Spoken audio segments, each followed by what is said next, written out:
BRT já, filho. Não, hoje é folga. Então, alegria, vai poder abrir até a câmera. Tô brincando, eu chutei. Eu chutei. Bom dia, irmãos. Paz de Cristo. Hoje é folga? Bom dia. Aleluia. Ai, revelação. Pô, vamos começar. Vamos. Vamos. Acho que o estudo hoje está um pouco mais condensado, mas vai ser bom para a gente bater papo, né? Acho que o outro foi mais, diria que um pouco mais pragmático assim.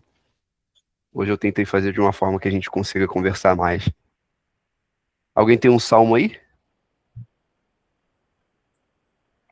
Ninguém tiver, eu tenho 96.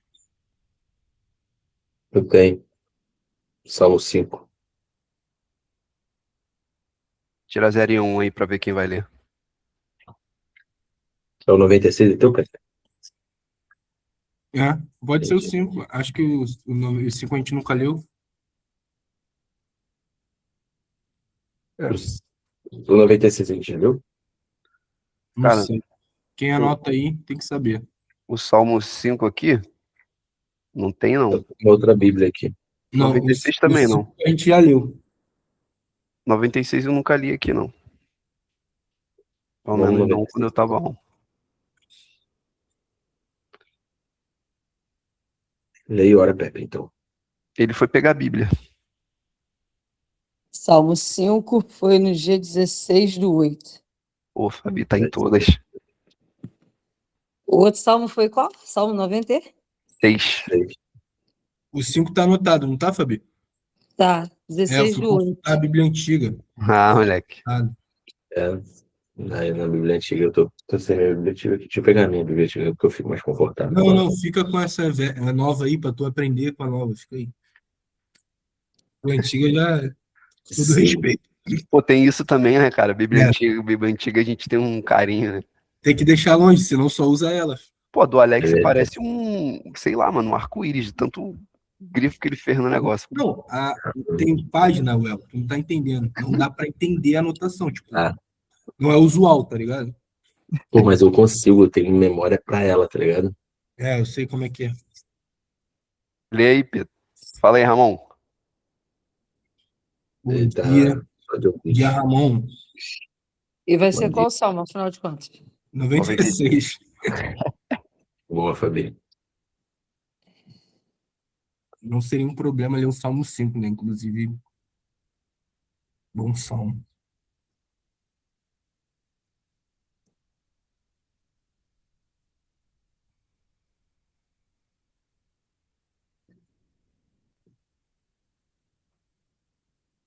Salmo 96.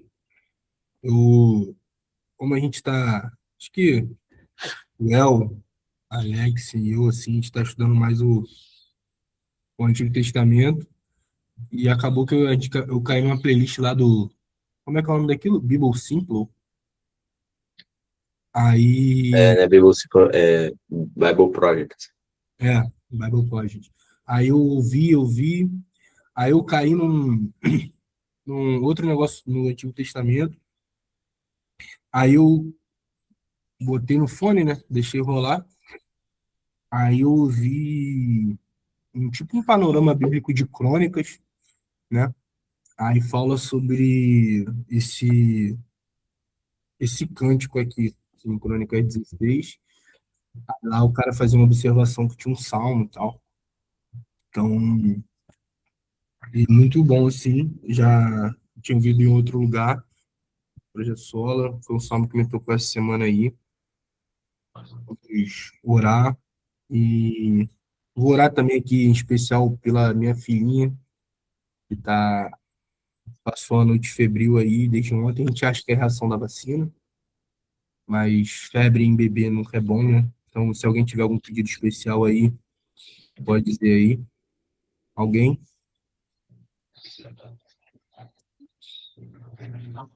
Eu não.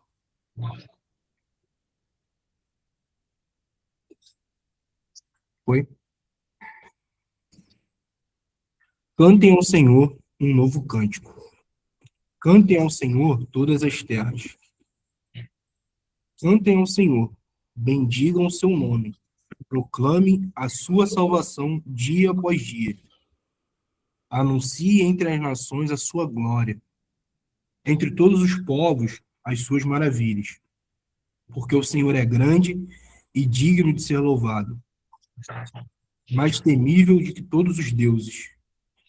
Porque todos os deuses dos povos não passam de ídolos. O Senhor, porém, fez os céus. Glória e majestade estão diante dele. Força e formosura no seu santuário. Deem ao Senhor, ó famílias dos povos. Deem ao Senhor glória e força. Deem ao Senhor a glória devida ao seu nome. Tragam ofertas e entrem nos seus átrios. Adorem o Senhor na beleza de sua santidade. Tremam diante dele todas as terras. Digam entre as nações: reina ao Senhor. Ele firmou o mundo para que não se abale e julga os povos com justiça. Alegrem-se os céus e a terra exultem. Ruja o mar e a sua plenitude. Alegre-se o campo e tudo que nele há. Cantem de alegria todas as árvores do bosque, na presença do Senhor, porque vem julgar a terra. Julgará o mundo com justiça, e os povos de acordo com a sua fidelidade. Querido Deus, Pai, nós queremos agradecer por essa manhã, pelo fôlego de vida, por esse acordar. Primeiramente, pedir perdão quem nós somos por essa circunstância de habitar contigo, ainda não 100% santificados. E agradecer pela tua misericórdia e graça. Então, lembrar da tua obra, Senhor, na cruz, que nos possibilitou estar contigo nesse momento, Senhor. Então, Pai, abra os nossos olhos,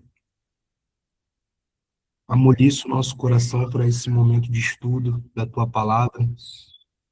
Faça com que o seu Filho seja revelado, que nós possamos ver a Jesus Cristo, Senhor. Em segundo, Pai, peço por cada família aqui, do El, da Fabi, do Ramon, do Alex, em especial pela Jennifer, o Caleb, que o Senhor está moldando ali, esse novo ser que nos encherá de alegria. Louvaremos o teu nome, Senhor. Então, nesse momento, Pai, queria pedir aqui pela minha casa, em especial pela minha filha.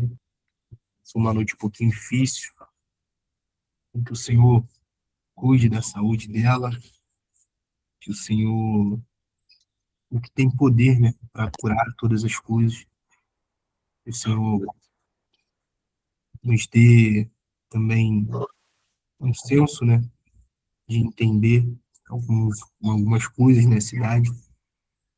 Obrigado pela dávida de ser os pais e mães, orar pelas mães aqui, né, que aqui são representadas, sejam futuras mães, como a Renata, né, ou a Jennifer, que é uma mãe já, a Fabi,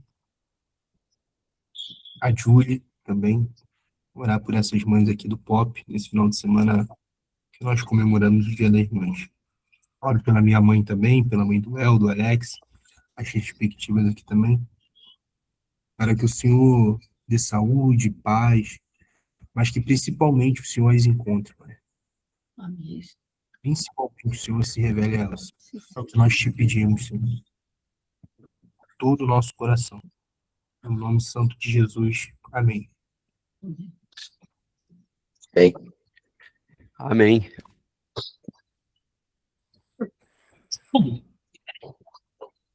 Aí, isso aí. Tá funcionando. Só funciona dentro da guia o botão, aparentemente. Pelo menos por enquanto. Vamos lá, meus irmãos. Feliz de estar aqui com vocês. Semana um pouco mais corrida. Foi até um pouco desafiador organizar todo o slide, mas acho que deu certo. Semana do presencial. Graças a Deus que ontem tive um home office, então deu para dar uma descansada.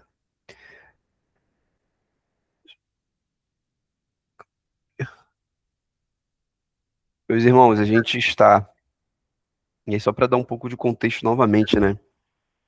Estamos no ato 3 da redenção, desse estudo que a gente faz de ponta a ponta, buscando encontrar a Cristo nas Escrituras, buscando aprender com as velhas histórias e como que elas nos ensinam, né? Nos faz vislumbrar tudo aquilo que hoje a gente conhece como o Evangelho.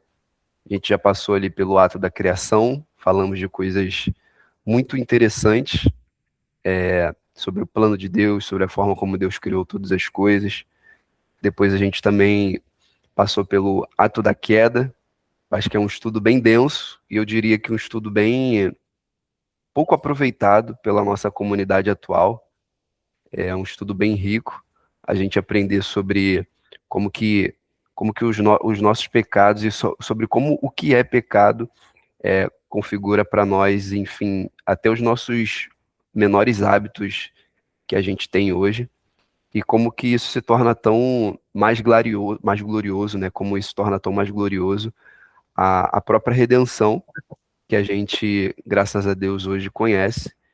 E aqui no ato da redenção, a gente está naquele período onde a gente conhece melhor a história de Israel, a história de Deus formando o seu povo. Semana passada a gente iniciou a história de Abrão, né? Aquilo ali que a gente conheceu como Deus escolhendo sua família. E hoje a gente vai tentar fazer uma coisa que é seguir nesse paralelo da história de Abraão, adicionando Isaac e Jacó, para a gente tentar condensar. E eu gostaria muito, porque foi uma coisa que eu meditei muito, de como que dentro dessas histórias a gente encontra o que a gente chama de redenção. Não só a redenção em si, de forma geral, por assim dizer, mas o próprio, digamos assim, processo que parece que Deus usa da conversão. E eu acho que existem bastante correlações aqui, e eu nem chamaria de correlações não, tá? Mas aquelas conexões, eu acho que é uma palavra melhor, que a gente encontra nas escrituras, e me parece que é Deus formando, né, tecendo ali na história esse aprendizado, esse ensinamento para todos os seus filhos iria que ele iria trazer para si. Então vamos seguir. Deixa eu só ver aqui qual é o meu próximo slide. Bom, a gente está na redenção iniciada, na parte 2. Aí antes da gente prosseguir, para a gente fazer aquele exercício de evitar o monólogo, a minha proposta de hoje é que, como eu não acho que o estudo vai ser tão longo, apesar da gente já ter passado bastante do horário, a ideia é que a gente tente trocar um pouco mais. Eu vou trazer aqui esses pontos para balizar um pouco a nossa conversa, mas eu queria ouvir também os irmãos sobre o estudo anterior, sabe? Vocês ficaram com alguma dúvida sobre a questão do pacto, da aliança, da circuncisão, que foi uma coisa que a gente falou muito? Vocês gostariam de acrescentar alguma coisa agora? Falem aí. Eu não- Acho que só fazendo um comentário, que na semana passada eu não consegui participar efetivamente, então eu vi o vídeo posteriormente. Mas eu gostei muito de uma coisa que você falou, que, que é muito mais fácil você considerar essas histórias de maneira isolada. Quando você lê a Bíblia, existe uma facilidade maior de você pegar a história de Abraão e isolar ela, aplicar aspectos morais a ela, como se a história de Abraão fosse essencialmente, né, para nos ensinar alguma coisa, a fim de que a fim de que vivamos uma vida melhor aqui nessa terra, ou que Deus ele se importa demasiadamente com a gente, e que é muito mais fácil fazer isso do que você dar um passo atrás, estando onde nós estamos hoje, né, conhecendo toda a história, e olhar ela de uma maneira muito mais ampla, em que Deus ele vai orquestrando, apesar dos pecados, né, apesar das dificuldades humanas, mas orquestrando um grande plano que é aquilo que você tem falado sobre um fio condutor, né, que vai levar a Cristo. Como que Deus ele está meio que quase que desembaiando, né, ou não é desembaiando, mas soltando a linha, né? Tipo, a Sim. ponto a ponto, a cada medida do tempo, e tudo mais. Então, é muito mais difícil fazer isso. E aí eu queria só fazer um comentário em cima disso, que isso é verdadeiramente algo que só o Senhor revela, assim, de verdade. Porque realmente o plano do Evangelho é algo revelado pelo Senhor, é algo revelado por Deus, assim. Você conseguir enxergar isso de maneira mais ampla, sabe? Não é De trivial. uma perspectiva divina, sabe? Como se você estivesse vendo Deus fazendo. Ao invés de ver o homem fazendo, você está vendo Deus fazendo. Eu acho verdadeiramente que o Senhor nos encontrou assim com essa verdade, assim, Tá. E sinceramente. Eu gosto que o Alex sempre fala, pô, isso não é trivial, tá ligado? Tipo assim, quando a gente olha. Eu gostei, assim, da dinâmica do estudo, de pensar num fio condutor, porque a gente sempre pensa em fio condutor, que a gente traça uma linha do tempo, né? Até de forma didática, é uma forma pedagógica de ensinar. Você traçar a linha do tempo e tal. E foi muito pedagógico para mim ver que essa linha do tempo, esse fio condutor, foi Cristo, sabe? Para mim ficou muito palpável, sabe? E revi com a Júlia aqui, ela disse isso, ela, pô, a gente conhece o El, né, que é um jovem senhor, então a gente espera coisas difíceis, né? E foi bem, pô, assim, achei bem fácil, sabe? Assim, bem. Mas como o Alex falou, essa revelação, assim, e tal, é, não é trivial, eu acho que eu não diria que é tão palpável assim, ainda que o estudo tenha sido, assim, bem trabalhado e tal, não é simples de olhar para a história de Abraão e entender, né, que o que era Cristo ali, sabe? Não é tão simples assim. Eu acho que a partir do momento que o Senhor nos, nos revela o Evangelho, acaba se tornando inevitável você não você ler dessa forma, assim, meio que fica enviesado, né? possível que você leia de uma outra maneira. É, E aí eu se concordo com torna, isso. eu não vou dizer que é fácil, sabe? Mas é porque se torna tão, parece, eu sempre gosto de dizer, né, que a história da Bíblia é sobre a maneira como Deus nos redimiu. Essa é a história da Bíblia. Ainda que ela, no meio do caminho, ela vá tratar de outros assuntos e que podem sim te ajudar na sua vida, aqui na Terra. Podem te ajudar, verdadeiramente. E quando eu falo aqui na Terra, eu quero dizer nessa era. Bom, a gente se acostuma com essa palavra. Nessa era. Porque existe uma era por vir. Não necessariamente uma terra por vir, mas uma era por vir. Mas nessa era, com certeza a Bíblia vai te ensinar coisas. Mas eu acho que essas coisas que a Bíblia nos ensina, elas não são exclusivas da Bíblia. Então você não vai usar só a Bíblia para aprender determinada coisa, para aprender a trabalhar melhor, para aprender a ser um esposo melhor, uma esposa melhor, um pai melhor, uma mãe melhor. Ainda que a Bíblia ela te dê a essencialidade da coisa, A prática vai te levar a estudar outras coisas. Mas existe uma história, uma única história, que ela é exclusiva da Bíblia. E que quando o El traz essas correlações, mostra muito como que a gente mostra muita perfeição dessas escrituras. Mostra exatamente que a Bíblia ela foi escrita para nos contar uma grande história de como Deus nos redimiu e nos levou ao Senhor Jesus Cristo, que é o grande ápice, né? Hebreus já fala isso. No passado ele falou de várias formas, e agora ele nos fala através do seu Filho. Então, eu particularmente fico maravilhado assim, com a densidade do estudo, ainda que de maneira simples, mas que a gente precisa considerar que foi revelado pelo Senhor. Foi Deus que nos entregou isso de maneira surpreendente. Boa. Aí seguindo, Fabi, se tu quiser falar alguma coisa, pode me interromper, tá, minha irmã? Sei que o Ramon tá mais pegado hoje.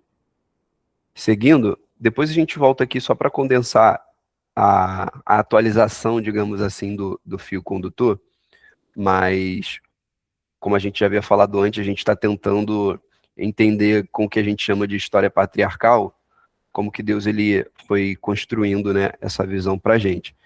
E aí, o que eu gostaria de apresentar para vocês hoje, irmãos? Semana passada a gente passou ali pela história de Abraão. A gente leu alguns textos a partir do Gênesis, na verdade, a partir do Gênesis 11, 27 em diante, que é quando a gente, se não me engano, é 27, quando é apresentado para a gente ali a pequena genealogia de Abrão, e depois a gente conheceu um pouco das histórias a respeito da aliança, do pacto, da aliança, da circuncisão, que é um fator muito importante dentro da história até da redenção. É muito importante a gente entender a circuncisão como um apontamento também para Jesus Cristo. E uma das coisas que particularmente, até no estudo anterior, eu acho que é exatamente por isso que eu tentei separar em dois, é como que essas histórias, e a gente depois vai falar melhor sobre como que o que que essas histórias significam, né?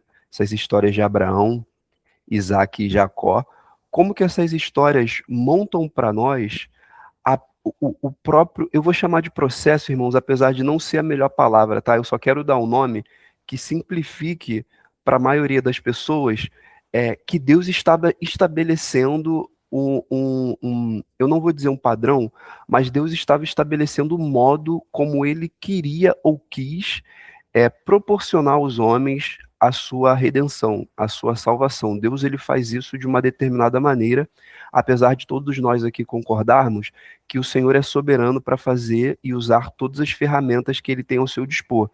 Mas a gente precisa lembrar que por algum motivo Deus quis propor a nós a salvação por intermédio da loucura da pregação. Paulo fala sobre isso, né?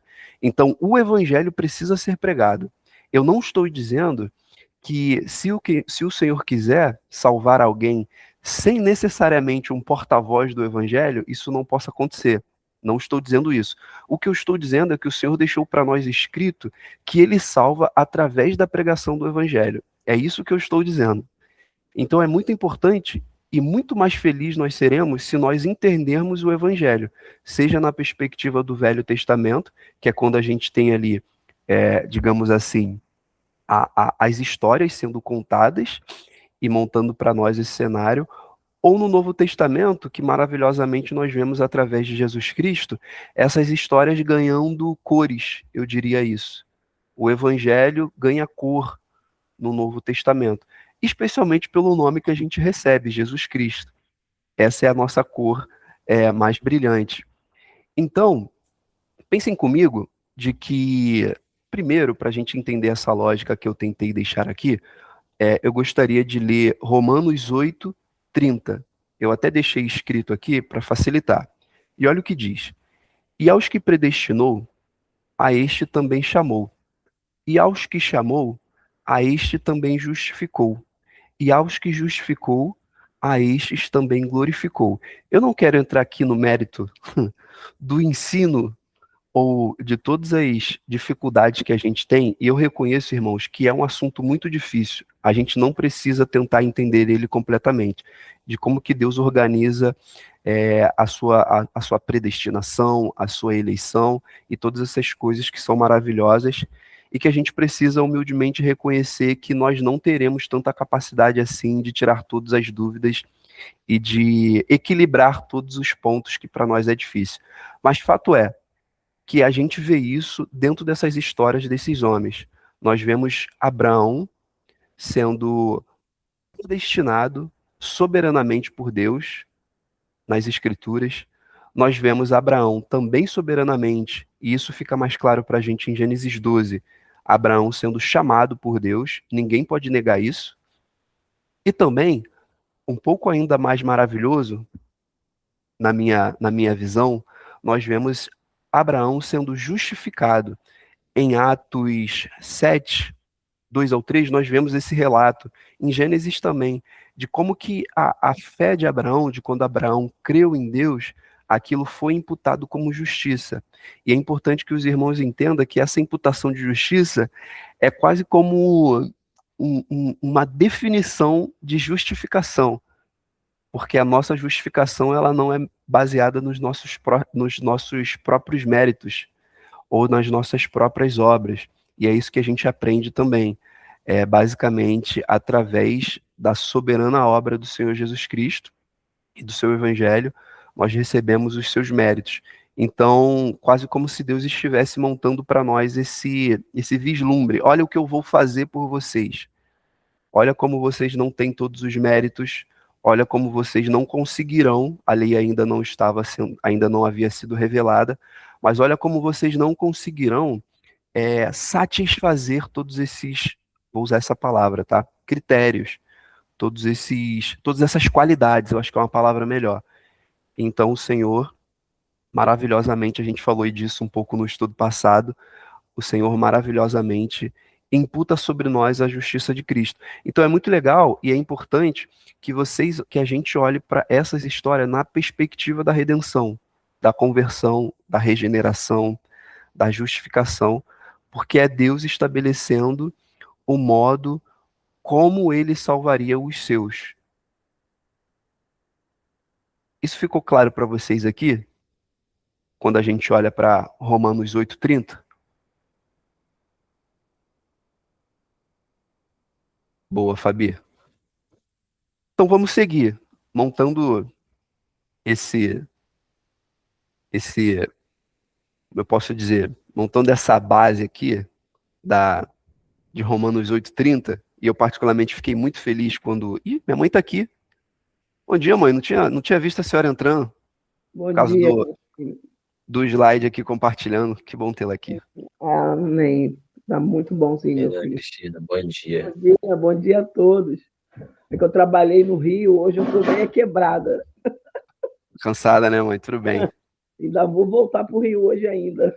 Caraca. Mas bom ter a senhora aqui, tá? Então vamos lá. Irmãos, antes da gente passar para o próximo slide, dentro dessa perspectiva da redenção, esse é o nosso Deus. Essa é a nossa esperança. A esperança daqueles que foram predestinados, daqueles que foram chamados, justificados, e em breve serão glorificados. Eu estava ouvindo uma música recentemente e ela diz isso, a esperança daqueles que deixam tudo para trás. Eu achei uma frase maravilhosa. Não que seja um mérito nosso deixar tudo para trás, mas é maravilhoso quando o evangelho ele vai nos aperfeiçoando e parece que as coisas mais importantes do nosso mundo terreno passam a não ser tão importantes assim. E horas, por exemplo, falando de Bíblia, ou conversando, ou simplesmente aguardando com essa expectativa do Senhor Jesus Cristo, isso fica muito mais valioso do que o ouro e do que o nosso dinheiro. Bom, uma frase interessante, a justificação pela fé significa que apesar do que você é, Cristo morreu por você.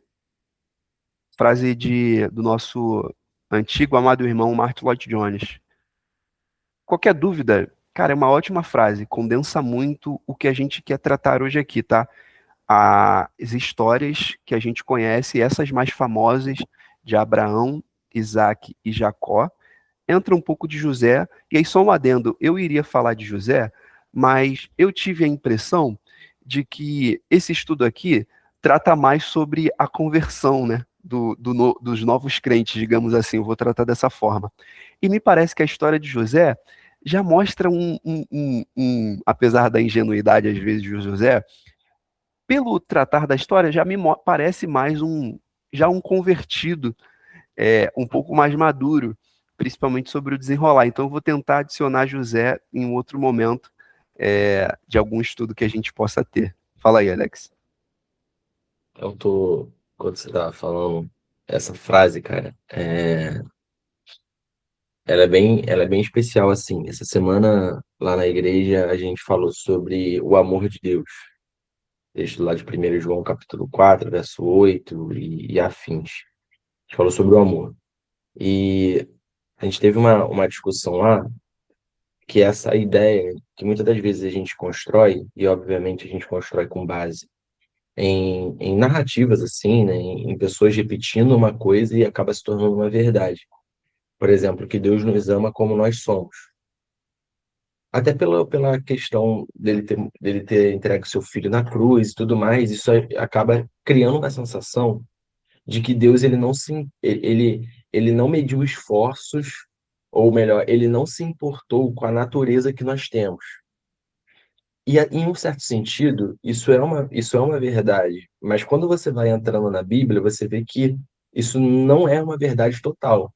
Na verdade, isso é até contrário, porque Deus ele se importa sim com o que nós somos. Ele se importa tanto que ele entregou seu filho Jesus Cristo. E ele não está feliz com o que nós somos. Ele está feliz com Cristo. É por isso que Cristo vive em nós. E aí, a gente falou lá, e aí teve uma frase de um irmão que foi assim: não, porque Deus nos ama independente de nós. A palavra independente, no português, é uma palavra cruel, porque parece, dá a sensação desse sem importância, como se Deus nos amasse sem importância, com o fato de que nós somos pecadores. Infelizmente, a palavra independência ela cria essa coisa por trás dela, apesar dela não significar somente isso. Exato, Fabi.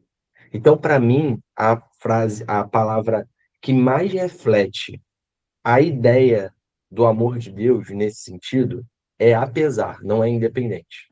Deus te ama, Ramon, apesar de você, porque foi você, o ser humano que você é, que fez Deus criar todo esse plano de redenção.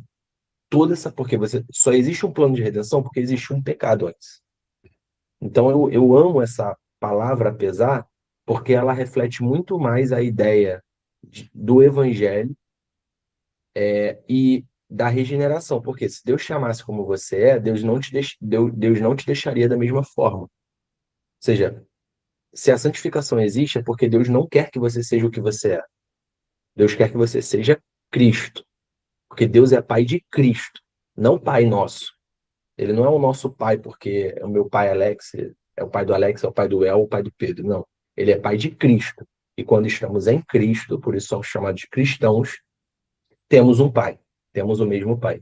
Então eu queria só reagir a essa frase aqui do Martin Lloyd Jones, que, para variar, erra pouco. Que ela é bem boa, assim, a palavra, apesar, ela me pega bastante, me pegou essa semana lá no estudo da igreja. É. Cara, eu gosto muito desse tipo que eu acho que é um pensamento que vem das escrituras, né? E que hoje, infelizmente, a gente tende a ser um pouco desleixado. A gente acha que a gente pode dizer qualquer tipo de coisa e que tá tudo bem. Só que eu particularmente sempre lembro de como que Deus, ele, por exemplo, compartilhava a sua vontade com os homens antigos. Por exemplo, quando a gente entrar nas histórias de Moisés, a gente vai ver uma história muito categórica de que é Deus dando as orientações para a construção do tabernáculo. Então o Senhor, ele é sempre muito específico sobre a sua vontade. O seu evangelho, que é a sua maior revelação, por assim dizer, porque é o evangelho do Senhor Jesus Cristo, me parece que esse cuidado, esse zelo também deve existir, de que nós precisamos ensinar da forma como Deus apresentou. E é exatamente por isso que, como Moisés não poderia tirar ou modificar 1 centímetro que fosse do tabernáculo, nós também não podemos modificar uma palavra que seja do evangelho, porque não é nosso. Tipo, o Senhor estabeleceu a forma como deve ser explicado, pregado, ensinado, e, e isso é uma coisa que me causa muitas dores hoje, porque me causa um pouco de irritação também, porque deve existir é quase como um temor, e um tremor também. Você não pode apresentar a palavra de um rei modificando as palavras que ele mesmo escreveu. Você morreria se você fizesse isso em tempos antigos. Quando um monarca, por exemplo, enviava um mensageiro com a sua mensagem, aquele cara ele teria muitos problemas se ele modificasse uma vírgula que fosse naquela palavra, porque o rei tinha uma vontade muito específica com aquela mensagem. Ou seja, o nosso rei ele tem uma mensagem, uma vontade muito específica com a mensagem do evangelho. E nós que somos cristãos não devemos modificar qualquer vírgula que seja, nós devemos ser, ou pelo menos tentar, com a ajuda do Espírito Santo, sermos o mais fiéis possíveis. E isso vai se retratar até nessas vírgulas, nessas palavras. Nós não falamos algumas coisas, irmãos, porque é errado. Nós não falamos que Deus nos ama, independente de que nós somos, porque isso não é verdade. Nós falamos que o Senhor nos ama, apesar do que nós somos, porque essa é a verdade. Muito bom. Bom, entrando um pouco agora, então, na história de Isaac, aí só para dar um adendo, tá? Normalmente a gente vê a história de Isaac em Gênesis, sendo um pouco mais retratada ali entre Gênesis 25 a Gênesis 28, é onde vocês podem encontrar um pouco mais do desenrolar da vida de Isaac. E aí, só para trazer aqui um pouco de conteúdo bíblico mesmo, para quando vocês quiserem ler e etc. Bom, vamos ler um pouco mais agora, meus irmãos, sobre. Deixa eu só mudar aqui meu lado do meu slide. Vamos ler? E eu gostaria muito que a gente passasse sobre alguns textos da Bíblia. Eu vou pedir para vocês me ajudarem na leitura, tá? Mas eu acho que uma coisa interessante, e é essa comparação que eu gostaria que a gente tentasse manter, é que a história de Isaac é basicamente sobre o fato dele ter sido filho da promessa, certo? Essa é a frase mais famosa que nós temos sobre Isaac. Ele é o filho da promessa, o filho que Abraão e Sara tanto aguardavam, tanto ansiavam, e de certa forma a gente vai ver que eles fizeram até algumas loucuras por causa desse filho. Coisas que, obviamente, eu acredito que eles não se agradaram tanto depois de perceber a burrada. Mas esse é o fato. E uma coisa muito interessante é que esse é o filho que apontava para o filho. E não percam esse detalhe crucial na história. Isaac era o filho que apontava para o filho que hoje nós conhecemos como o Senhor Jesus Cristo. Então, aqui também nessa história, e vocês vão perceber que eu botei até algumas palavras em parênteses, nós vamos tentar encontrar a doutrina de Romanos 8:30, que é aquilo que a gente leu anteriormente. O Senhor, aos que o Senhor predestinou, o Senhor chamou, o Senhor justificou e o Senhor glorificou. É isso que nós vamos tentar também encontrar nessas histórias. Então vamos para a primeira, que é quando o Senhor faz uma promessa, a promessa de Deus. Nós sabemos que o Senhor já havia feito uma promessa, que é a sua aliança com Abraão. A gente aprendeu isso no estudo passado. Promessa de que ele seria pai de multidões, da sua descendência, e aí lembrando descendência, semente, Cristo, só para a gente ter esse contexto. E aqui tem essa promessa também a respeito, digamos assim, do filho carnal da vida de Abraão, que é Isaac. Alguém consegue ler Gênesis 17, do 19 ao 21? Só para a gente entender esse negócio aqui da promessa de Deus dentro da predestinação, tá?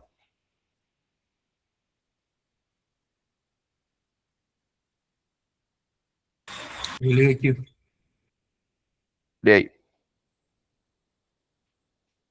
Deus lhe respondeu: Na verdade, Sara, sua mulher, lhe dará um filho, e você o chamará de Isaque.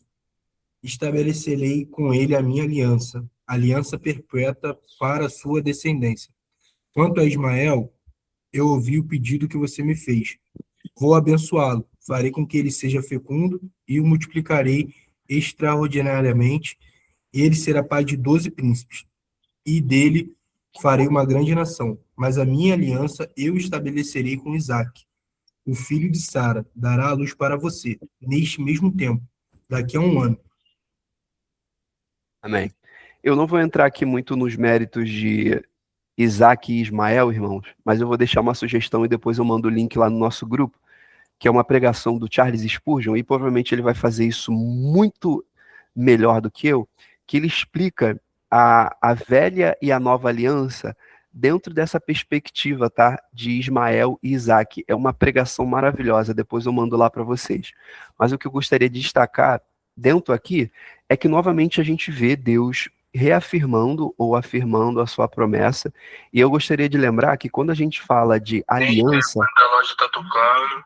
a gente está falando de um pacto, um compromisso solene que Deus está fazendo.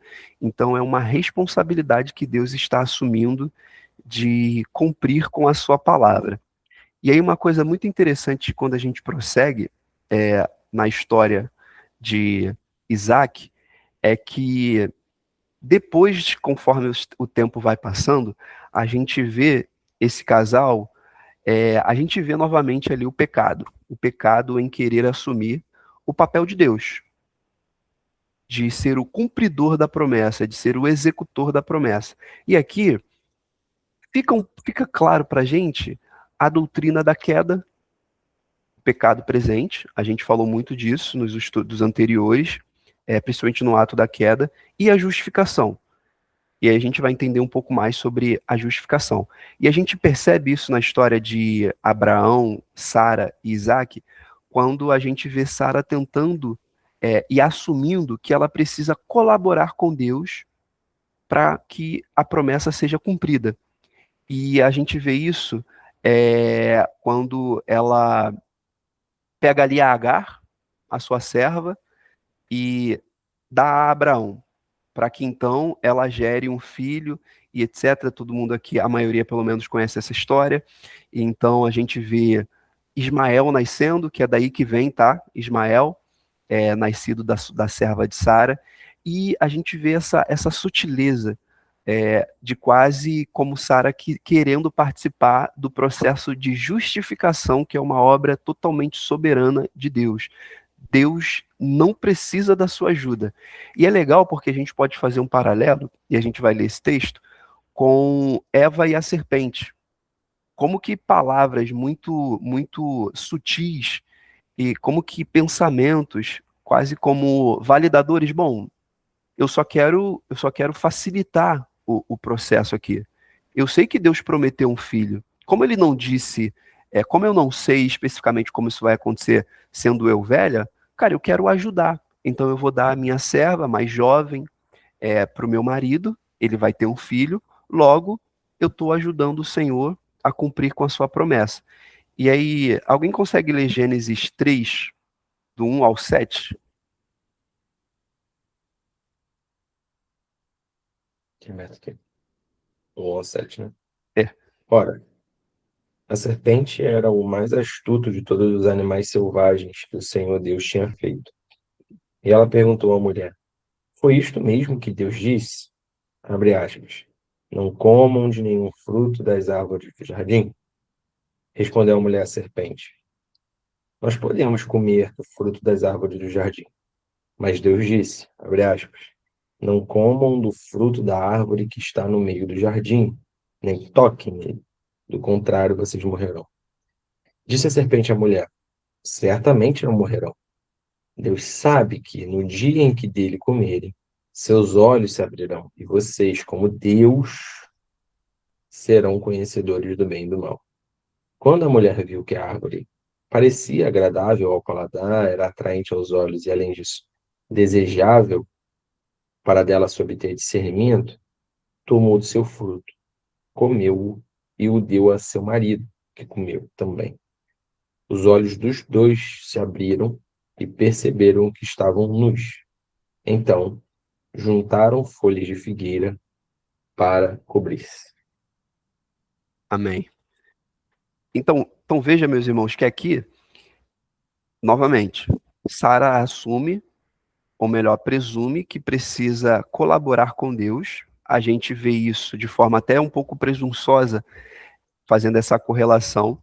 E aí é importante ressaltar aqui, por que que isso tem por que que isso nos lembra a queda e a justificação? Porque Deus, ele é o consumador da nossa fé. E quando eu digo consumador da nossa fé, é que a obra redentora, a obra que gera em nós a salvação, ela não necessita que você participe dessa obra. Alguns entendem errado isso de que, mas eu preciso aceitar ao Senhor Jesus Cristo. Eu preciso dizer o sim, eu preciso participar. Irmãos, você precisa participar, mas você só vai participar depois de Deus começar a obra em você. Você não vai começar, você não vai participar para Deus começar a fazer a obra em você. É isso que a gente precisa entender. Por exemplo, é dito nas Escrituras que os homens estão mortos. Você já viu um cadáver tomando alguma decisão por aí? Dizendo sim para alguma coisa, pedindo um jantar, um almoço, pedindo um McDonald's? Isso não acontece. Logo, a obra, ela começa com a regeneração que Deus faz no coração dos homens. Jeremias 32, 38. Ezequiel 20, a gente também aprende sobre isso.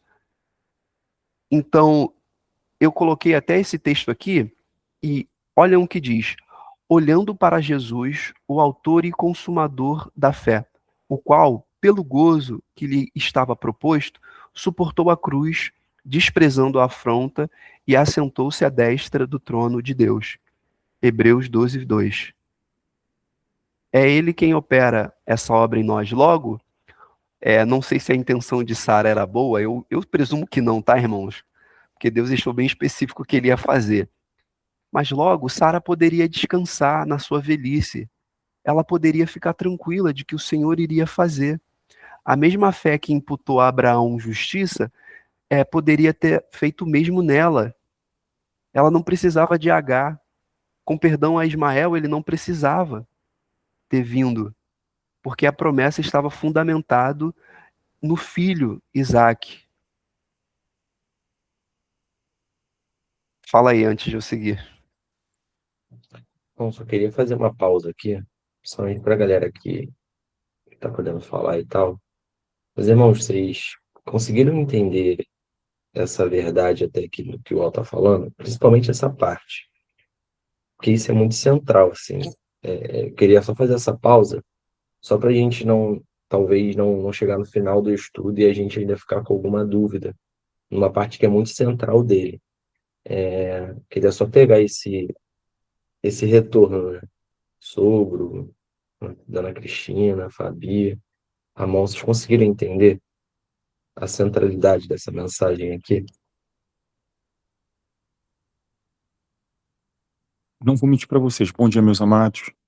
E meu Que irmão, temos um dia abençoado aí. Eu ainda estou perdido, tá, Ion? Mas não é é porque eu perdi o estudo da semana passada, eu estou tentando me achar. Mas eu entendi o que ela está falando. Mas ainda está meio confuso para mim. o que o senhor entendeu do que o Al falou? Não, na verdade eu tô. Como eu estava falando que o estudo ontem acho que foi eu ou foi você? Foi baseado em Abraão, né? Na semana passada. Sim, É uma parte de Abraão. Quando a gente entra agora nesse estudo agora, falou um pouco sobre a árvore genealógica.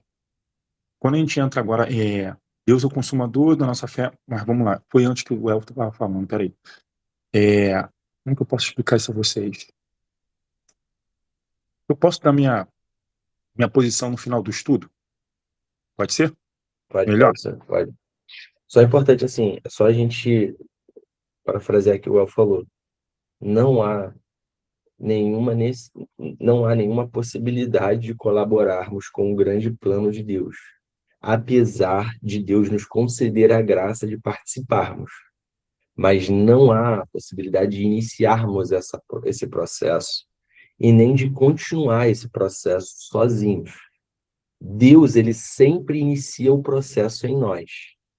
Por quê? Como El falou, antes estávamos mortos e agora nós estamos sendo santificados pelo Espírito Santo. Por isso ele é o autor, porque ele nos tornou vivos, e o consumador, porque ele continua nos tornando aquilo que nós deveríamos ter sido se o pecado não existisse, que é quem? Pequenos cristos, filhos de Deus. Então, só queria fazer uma pausa aqui, Well, perdão atrapalhar, mas é só porque isso é muito central, irmão. E a gente precisa realmente entender isso, porque senão o plano da redenção ele acaba se tornando uma coisa confusa nos próximos passos, É sabe? isso aí mesmo. Mas o El tá falando muito bem, o negócio não é o El não, coitado. Sou eu mesmo. Não Como é, você se só tô fazendo quando uma você pausa perde, aqui. quando você perde alguma coisa, parece que tu volta no meio do livro. Sim, sim, faz sentido, irmão. E galera, fiquem em paz, tá?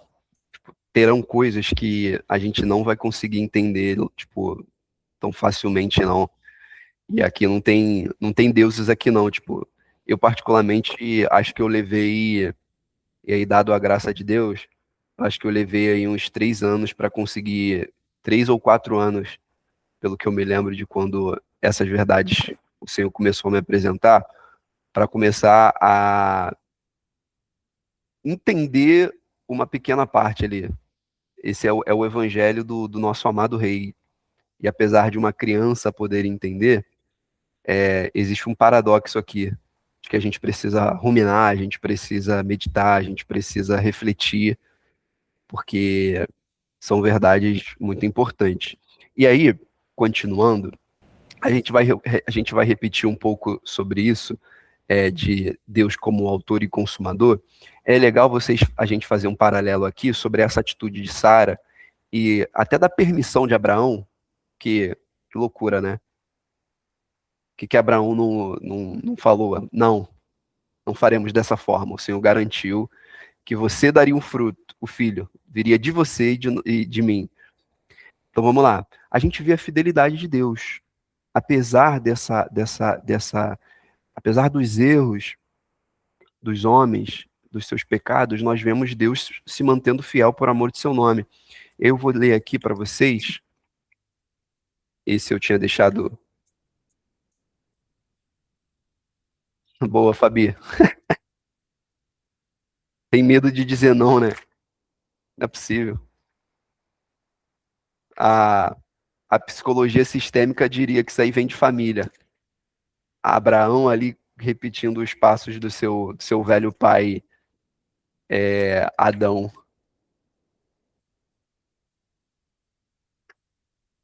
Ezequiel 20:44, vejam o que diz.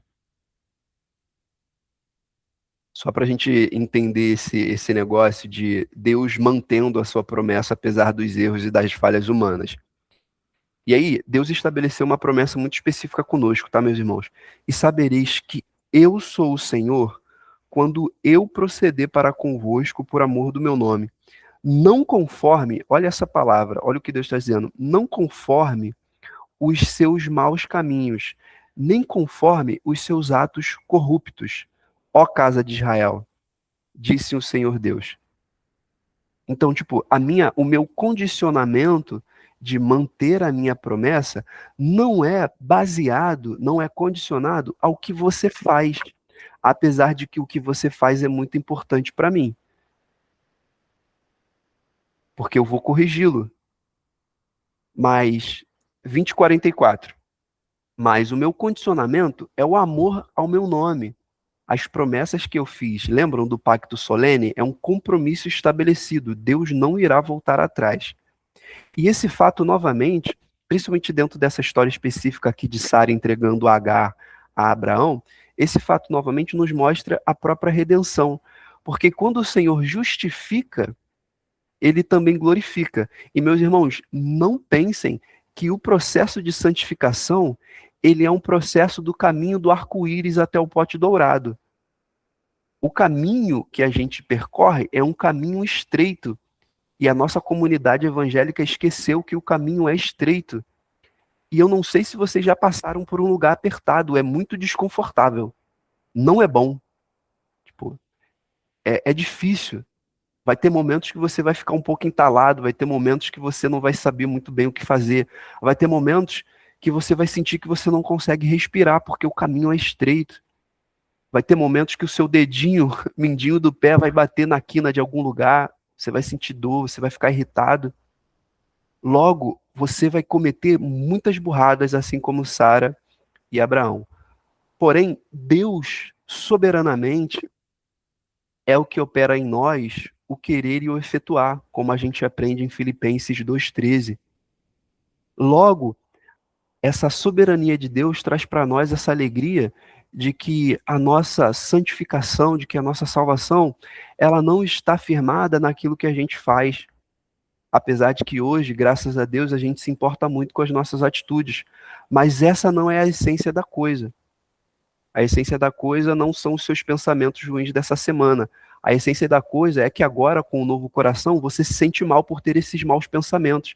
E aí você busca ao Senhor para que Ele te ajude a não ter novamente esses maus pensamentos. É isso que acontece com o Evangelho. Você não para de pecar, você para de amar o pecado. E por que a gente repete tanto sobre a soberania de Deus?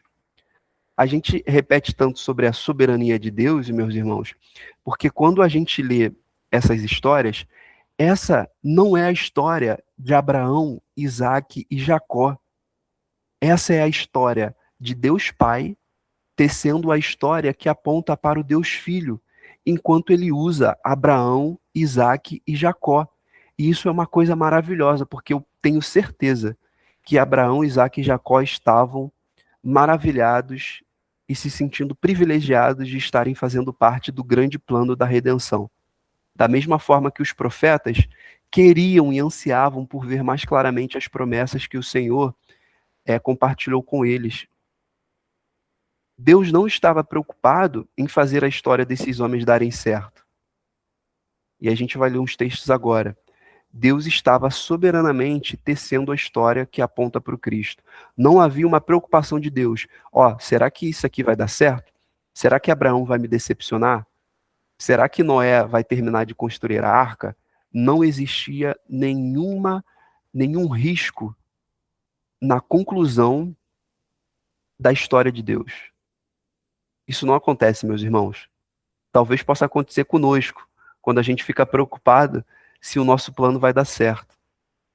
Porque existe uma série de fatores que podem nos atrapalhar. Com Deus é diferente.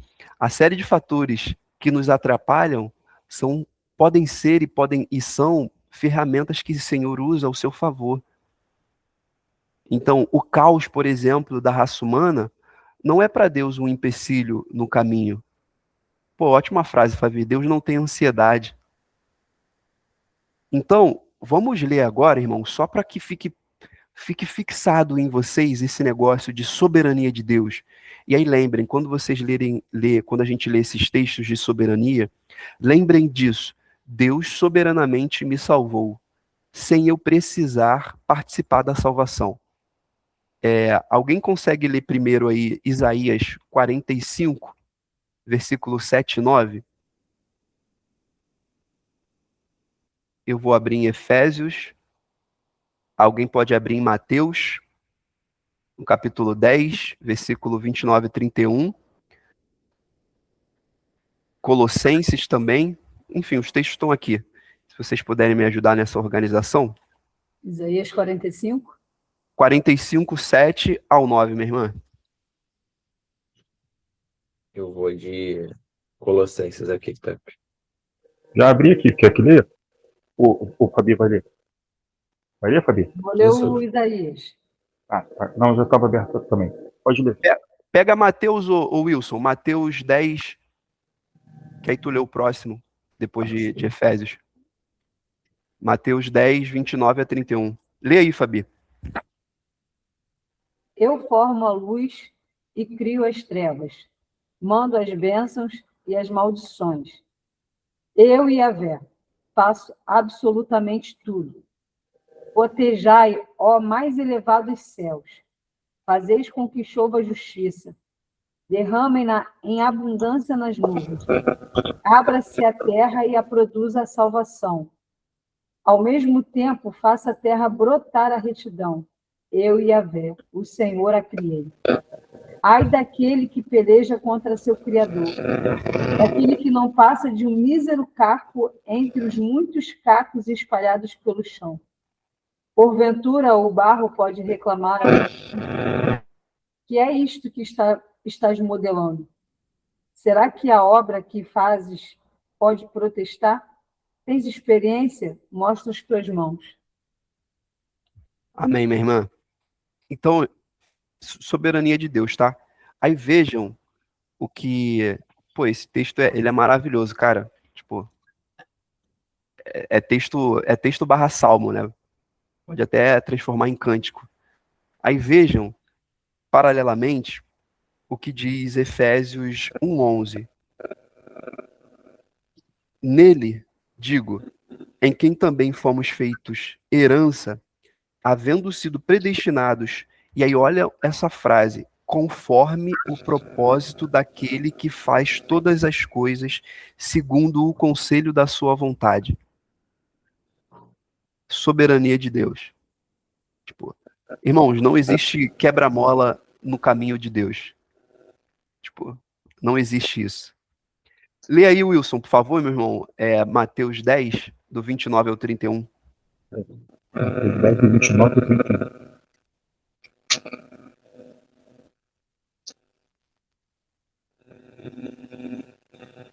Não se vendem dois pardais por um. Peraí. Não se vendem dois pardais por um aço, e nenhum deles cairá em terra sem vosso Pai.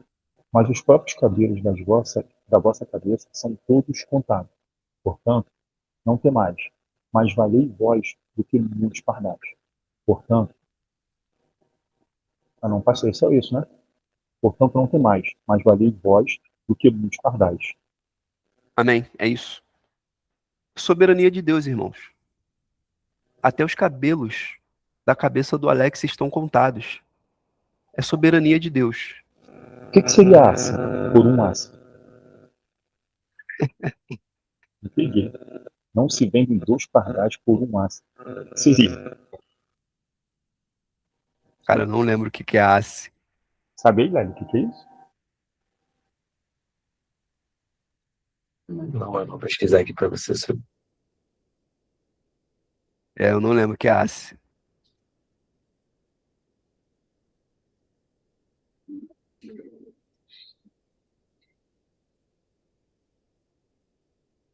Moeda. Moedinha. Eu imaginei que fosse Trocado. É um trocado. dinheirinho, né? Na minha versão não se vendem dois pardais por uma moedinha. Boa, A minha também. Nenhum Moedinha. deles cairá no chão sem consentimento do pai de vocês. boa. Então fechou. Alex, lê aí Colossenses 1, 16 e 17. Alguém abriu um jó aí? Boa, Pedro. Uma vontade de ler esse texto cantando absurda. Colossenses. Colossenses 1, 16 e 17. Pois nele foram criadas todas as coisas nos céus e na terra, as visíveis e as invisíveis, sejam tronos, soberanias, poderes ou autoridades. Todas as coisas foram criadas por ele e para ele. Ele é antes de todas as coisas, e nele tudo subsiste. Amém. Pepe, finaliza aí, só para a gente condensar, que eu acho que Jó finaliza muito bem esse paralelo que a gente leu aqui também em Colossenses.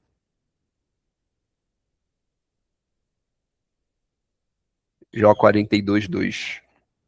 Bem sei que tudo pode, e nenhum dos teus planos podem ser frustrados. Amém. Porque a gente lê esse texto aí errado, não é brincadeira não. Pô, E aí, meus irmãos, é exatamente por isso que você lê textos dentro do contexto da redenção é maravilhoso, porque você não precisa ficar preocupado com as coisas da sua vida nesse momento. Eu não preciso pegar esse texto para dizer que os seus sonhos eles vão ser realizados. Eu pego esse texto para dizer que uma coisa muito mais importante está acontecendo. A sua alma, ela está salva, se ela foi salva, por causa do que Deus fez. E por mais que você tenha uma vida muito abundante ou não aqui nessa terra, e eu espero que você tenha, francamente, que você consiga fazer todas as coisas maravilhosas que o mundo de Deus pode proporcionar, que você conheça as praias mais bonitas que o mundo tem, os lugares mais legais, mas tem uma coisa mais singular, porque você não sabe se sua vida vai acabar depois do pop ou amanhã, ou daqui 100 anos, ou daqui 30 anos, você não sabe. Então, de forma mais urgente, é importante que você saiba o futuro da sua alma. E é exatamente por isso, eu até postei um negócio desse no Instagram do Pop esses dias, e é exatamente por isso que eu pararia com todas as programações das nossas comunidades evangélicas pelos próximos 100 anos para a gente falar de um único assunto: Jesus Cristo e este crucificado. Ponto. Então, eis aqui, irmãos, a soberania de Deus. E aí, quando você tiver alguma dúvida, lembre, a história de Abraão, Isaac e Jacó não é a história de Abraão, Isaac e Jacó. É a história de como Deus, soberanamente, usa graciosamente Abraão, Isaac e Jacó para apontar para o seu filho amado Jesus Cristo. Essa é a Bom, nossa história. só fazer um comentário aqui em Jó. Esse é um texto que me encontrou há alguns anos. Eu queria compartilhar com os irmãos. Jó, capítulo 9, verso 32. Ele quem? Deus, não é homem como eu, para que eu lhe responda e nos enfrentamos em juízo. Se tão somente houvesse alguém para servir de árbitro, para servir de mediador entre nós, para impor as mãos sobre nós dois, Bom alguém que trabalho, mãe. afastasse Perdão, de Alex. mim. Tchau, mãe. Bom trabalho, Valeu, tá? Cristina. Tchau. Tchau, meu filho. Tchau a Alguém que todos. afastasse. Bom dia. Bom Fica dia, com Deus. dona Cristina. Alguém que afastasse de mim a vara de Deus, para que o seu terror não mais me assustasse. Então, eu falaria sem medo. Mas esse não é o caso. Um Bizarro, cara. lamento de Jó. Aí agora vamos lá para 1 Timóteo, capítulo 2, verso 5, que diz o seguinte: Pois há um só Deus e um só mediador entre Deus e os homens, o homem Cristo Jesus. Jesus. A palavra mediador aqui, ela é paralela à palavra que Jó usa no seu lamento, que é árbitro, ou alguém que intermedia a situação entre duas coisas muito opostas e que precisa ser apaziguado, precisa haver digamos que uma absolução, precisa haver um mediador. É incrível esse texto de Jó. Maravilhoso. Vou usar ele em algum estudo mais para frente aí. E aí, meus irmãos, para a gente condensar essa história de soberania e do porquê que a gente, quando fala de Abraão e agora Isaac, a gente fala muito sobre como que isso aponta para Jesus. Eu quero trazer para vocês uma história. Essa história não é minha, mas é uma história maravilhosa. É uma ilustração. Vamos comigo ao Monte Moriá. Show. Vamos comigo ao Monte Moriá. A maioria de vocês conhece essa história. Deus ordena que Abraão sacrifique o seu único filho, seu filho amado e tão esperado.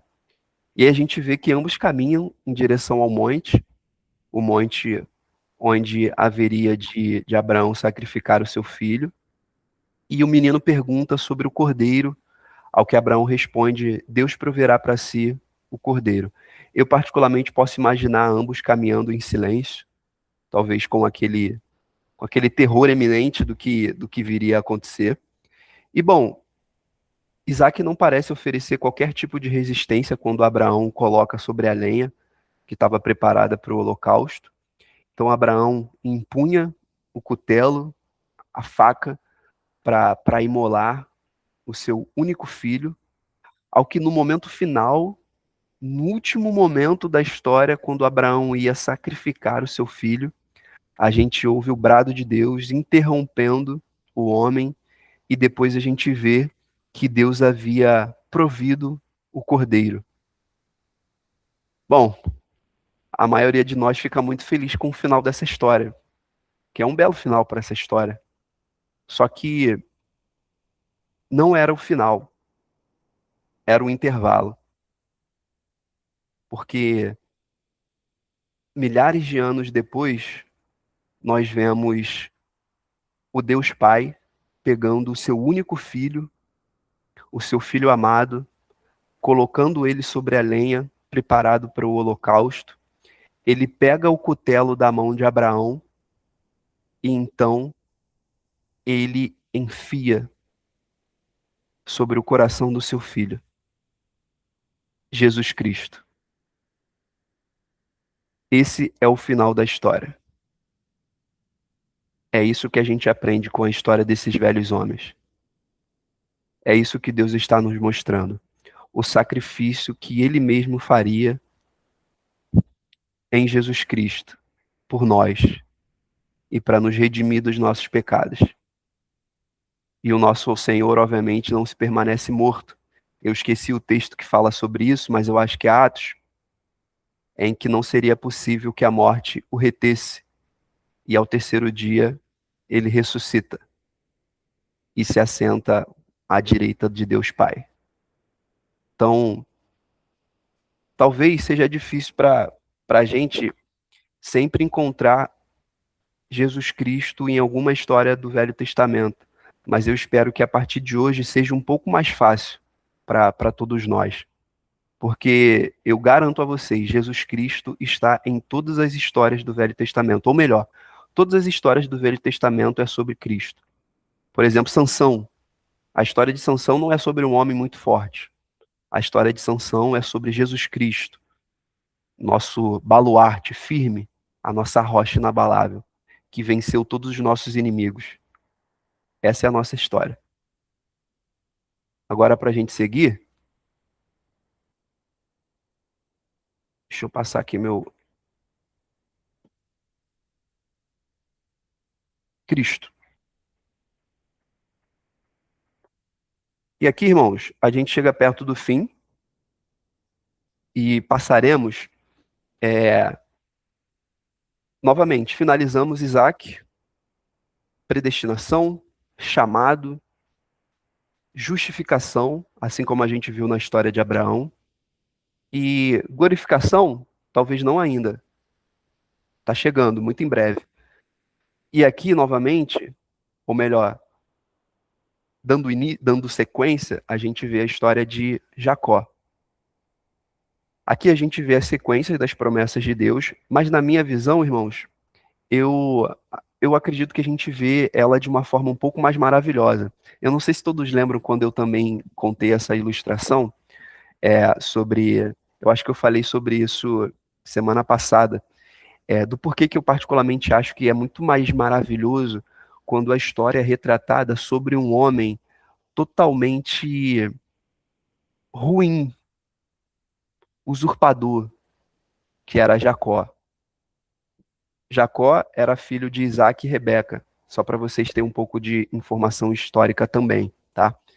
Mas para mim é mais maravilhosa porque Jacó, ele nasce e um pouco da vida dele tem esse retrato de um homem enganador, que fez algumas coisas muito ruins. E essa história se retrata ali entre Gênesis 28 ao 37. É quando a gente vê o desenrolar da vida de Jacó. É uma história muito interessante e indico a leitura para vocês. Mas o pecado de um homem, meus irmãos, a graça de Deus brilha mais sobre o pecado de um homem, porque aonde abundou o pecado, superabundou a graça de Deus. Então lembrem-se disso. Então vamos às histórias. A promessa de Deus acerca de Jacó. Alguém consegue ler Gênesis 25, 23?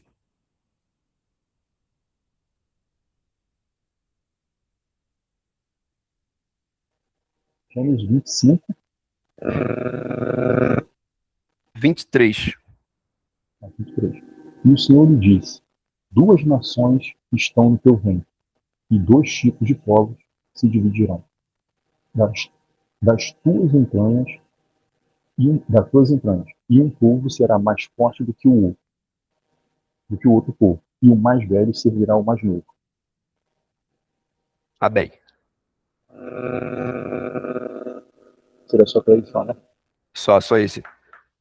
Bom, a gente não vai entrar aqui no mérito um pouco mais técnico dessa história, desses dois povos, mas, novamente, Deus está soberanamente predestinando a Jacó. Eu acho que até aqui, nesse ponto, isso já fica um pouco mais claro para a gente. E aí, repetindo, irmãos, que é importante, Deus soberanamente está fazendo isso. Veem que, apesar das diferenças histórias, e aí tudo bem que não tem tanta diferença porque é pai e filho, e avô, mas as histórias, elas se repetem. Não a história desses homens, mas a história da redenção, de como que Deus estabelece a sua redenção nesses homens. Então é isso que a gente vê aqui nesse ponto 1. No ponto 2, e aí de uma forma um pouco mais interessante, por isso que eu falei isso, é que o pecado não anula a fidelidade de Deus. E aí por que eu digo isso? Só para vocês entenderem um pouco da história, e vocês lembrarem, Jacó, ele nasce como irmão mais novo de Esaú. Ambos nascem de Rebeca, e tem todo aquele enredo ali, porque Jacó engana seu irmão para pegar o direito da primogenitura, e aí depois, junto com a sua mãe, eles também fazem lá todo aquele enredo para pegar a bênção no lugar de Esaú, que era o filho primogênito, então receberia de Isaac a bênção, e aí eles fazem aquele guisado, vai até o quarto onde estava Isaac, ele pega a bênção, e Esaú fica muito, muito bravo com Jacó. E aí, dentro desse contexto de engano, de roubo, de infidelidade, a gente vê que Jacó sai de Berseba, que é onde ele estava, rumo a Harã. Ele estava indo para a casa de um dos parentes de Rebeca, sua mãe, e ele sai de lá carregando as consequências dos seus próprios enganos. A gente vê isso em Gênesis 28, do 1 ao 10. Então, meus irmãos, aqui novamente a gente vê a fidelidade de Deus, que apesar de todas essas histórias, de todos esses enganos e erros desses homens, Deus ele se mantém fiel. E aí eu quero ler para vocês Gênesis 28, do 1 ao 10, porque acontece uma coisa muito interessante aqui.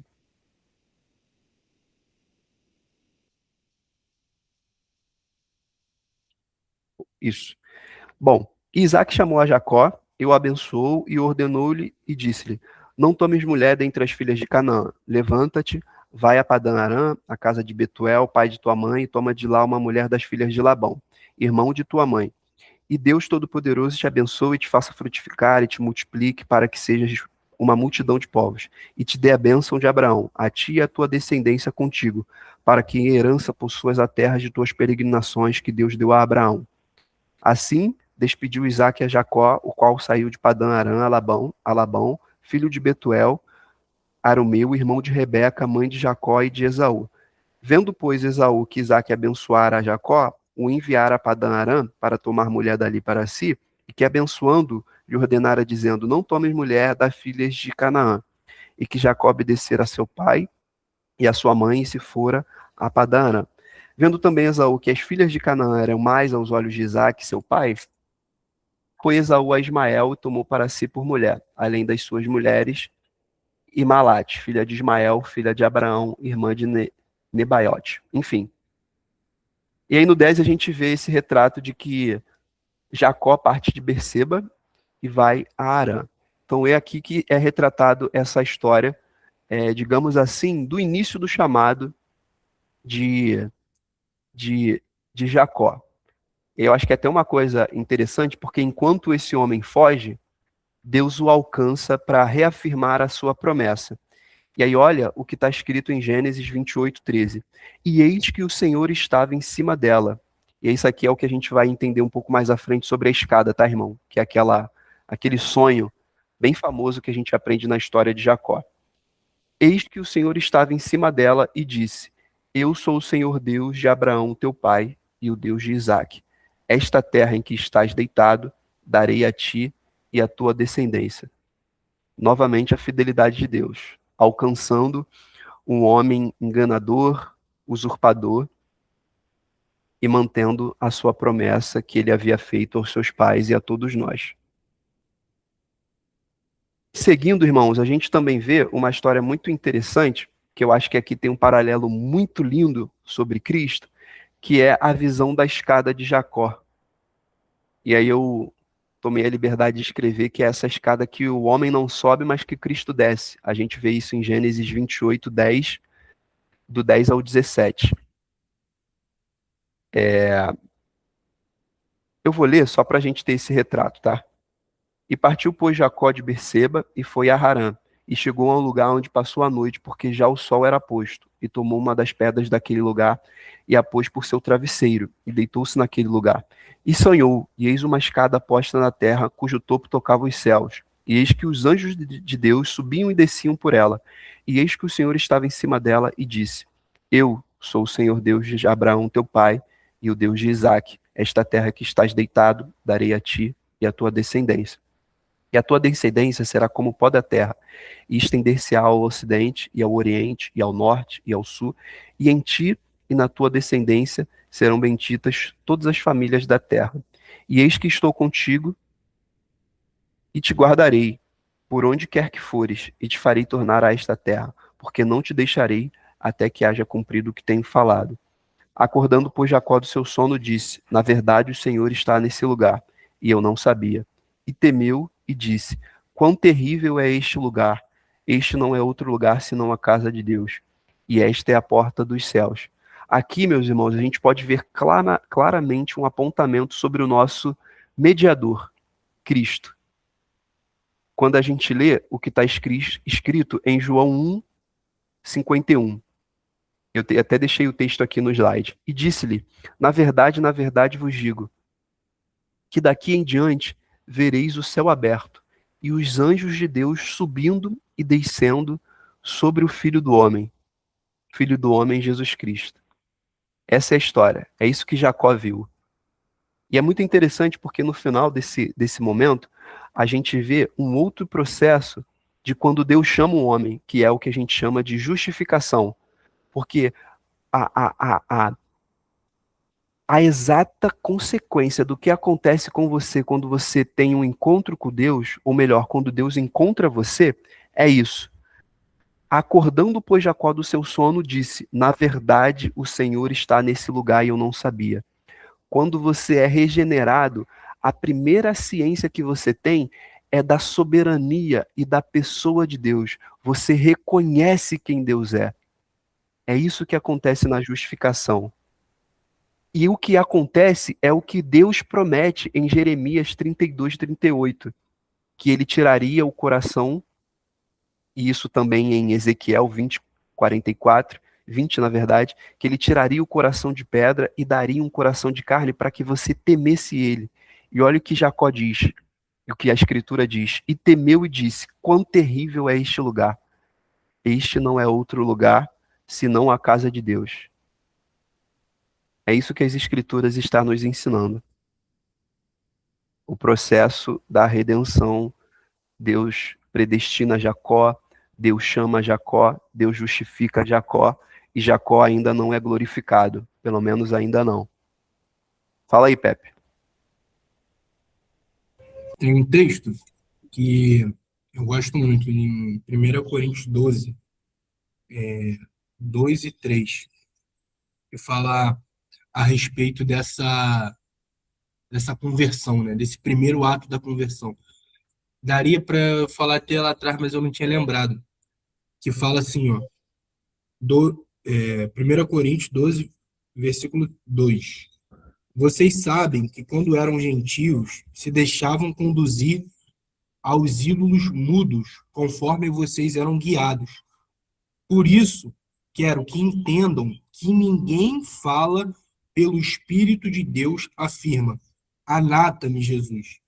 Por outro lado, ninguém pode dizer Senhor Jesus, senão pelo Espírito Santo. Esse primeiro ato, né, a gente entender que o primeiro ato de aceitar a Deus, de ir até Deus, é pelo próprio Deus.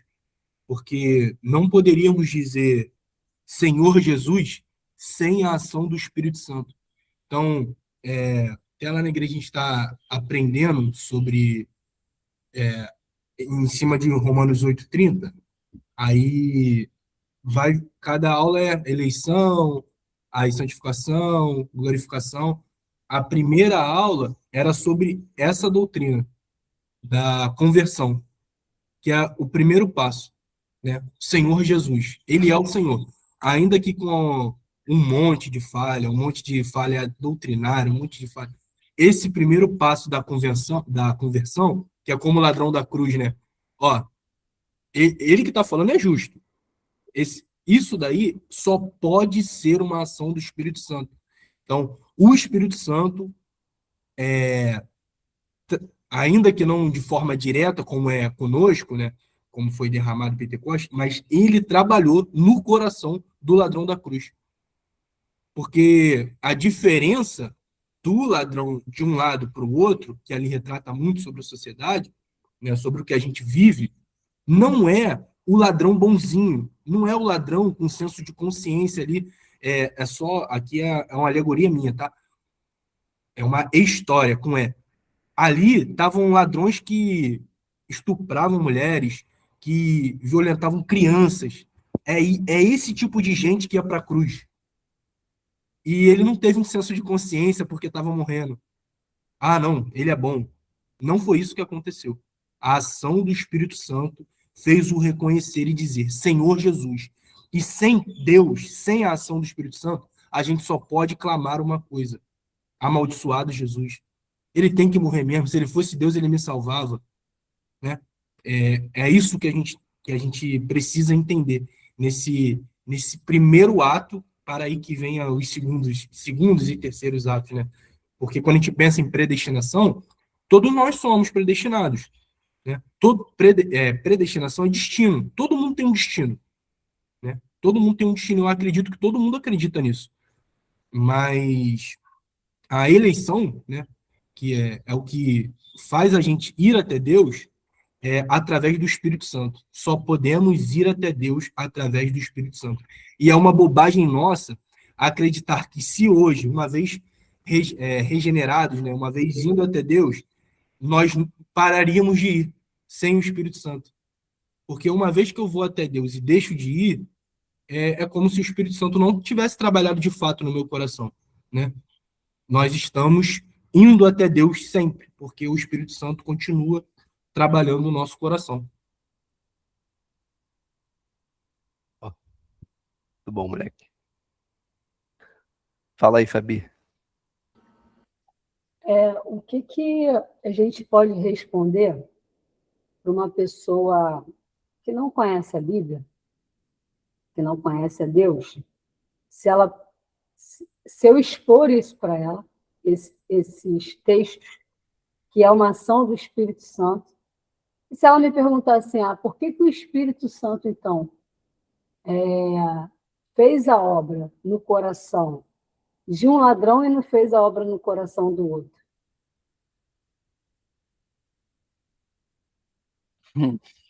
O que eu responderia? Eu ficaria com a tua resposta, acho que da semana passada ou retrasada, porque Deus quis. Mas, assim, mas para mim, para você difícil. entender que Deus quis, mole, né? Não, então, essa pergunta... De Deus. Mas para o incrédulo, cara, como é que eu falo? Então, eu não acho que essa resposta não seja nem confortável nem para a gente, que acha que entendeu, né?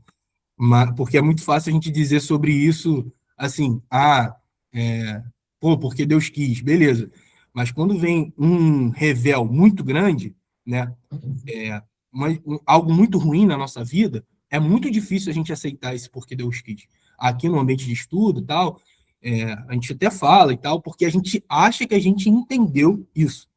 Mas, assim, é uma resposta muito difícil. Eu acho que tinha que ser sincera. Tipo, então, minha irmã, por exemplo, é o que eu responderia para você.